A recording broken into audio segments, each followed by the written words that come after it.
Après 9 ans de carrière, la petite 107 laisse enfin sa place et c'est au tour de la 108 d'entrer en scène. Comme sa devancière, la 108 a deux clones, les C1 et Aigo. La Peugeot est la seule du trio à avoir changé de nom.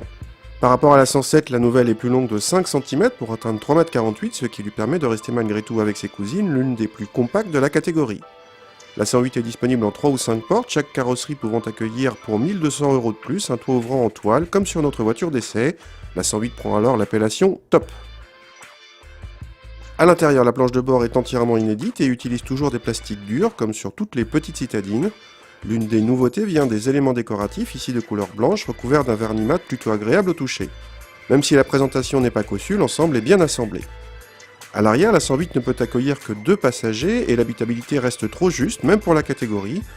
Le haillon est toujours constitué d'une vitre et s'ouvre sur un coffre en belle progression pour devenir l'un des plus généreux de la catégorie. Dès le démarrage, on reconnaît la sonorité typique des 3 cylindres, même si à bas régime elle n'est pas trop envahissante.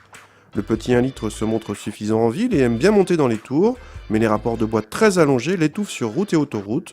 Pour tenir les 130 km/h en côte, il faut impérativement rétrograder.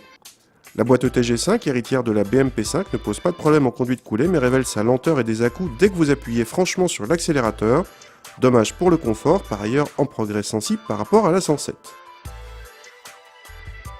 Cette nouvelle 108 affiche une bouille à la fois plus moderne et plus cossue à l'extérieur. Peugeot surfe sur la mode de la personnalisation en proposant, en plus des couleurs de carrosserie ou de toit toilé, des kits de décoration extérieure et intérieure. Sympa, mais le meilleur vient surtout de la consommation. Nous avons mesuré 5,9 litres de moyenne, un excellent score dans cette catégorie avec boîte automatique. Les petits budgets apprécieront. Ils apprécieront moins le prix de cette 108 qui est la plus chère du trio 108 C1 Aigo, mais en contrepartie, la Peugeot est la mieux équipée.